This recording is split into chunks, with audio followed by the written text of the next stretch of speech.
say tricks.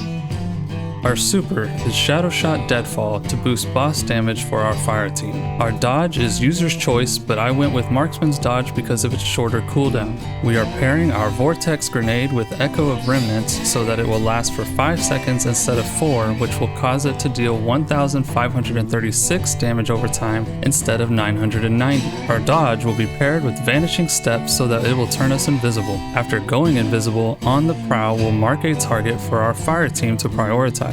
When this enemy is down, a smoke cloud will spawn at its location, which will turn us and our allies invisible again.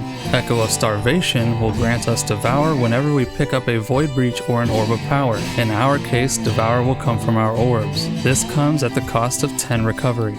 Echo of Persistence will cost us 10 mobility but will make our void buffs last longer. Our invisibility will last 7 seconds instead of 5, and our Devour will last 15 seconds instead of 10.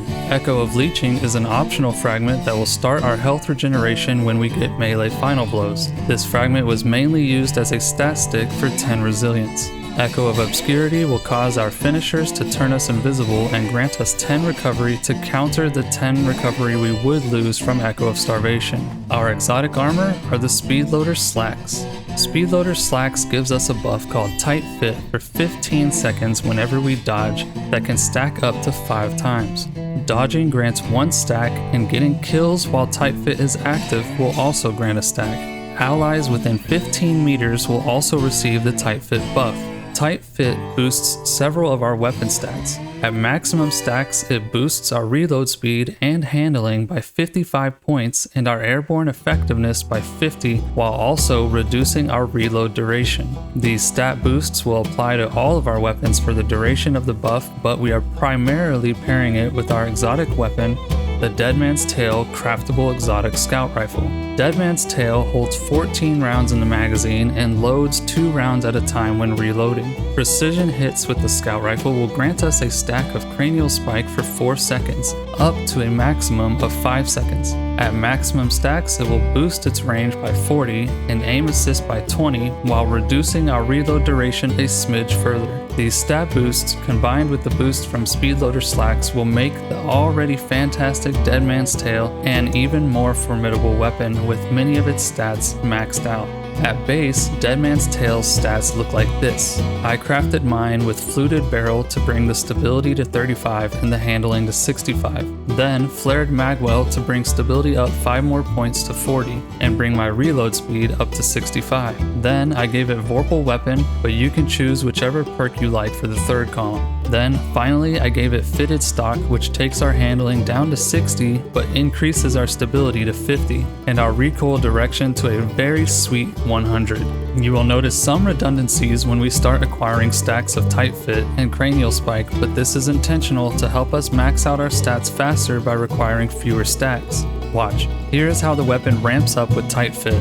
The first stack immediately maxes out our handling and reload speed, and brings our airborne effectiveness up to 47. From here, only our airborne effectiveness will increase. Here is 2 stacks, 3, 4, and 5 stacks. Now, here is Cranial Spike at its first stack, 2nd, 3rd, 4th, and 5th. We now have maximum range and our aim assist is 80. I also used a couple of armor mods to boost things a bit further with 1 kinetic targeting to bring our aim assist to 85 and 1 unflinching mod to bring our flinch resist up from 7.5% to just over 30%. And if we max out our resilience, which we will, then our total flinch resist comes out to 37.5%. For our legendary weapons, our Void Special is the unvoiced shotgun with demoralize and destabilizing rounds. Another great choice would be something with repulsor brace instead of demoralize. For our heavy, we can run whatever best suits the task at hand. For me, this was usually my Eyes Unveiled linear fusion with overflow and withering gaze. For our armor stats, we will prioritize resilience, discipline, and mobility. You don't need to worry about maxing out mobility, getting it to 70 is plenty. For our helmet, we have 1 kinetic siphon so our YEEHAW will print orbs, 1 font of wisdom to boost our intellect by 30 points while we have armor charge, and the 1 kinetic targeting mod mentioned earlier.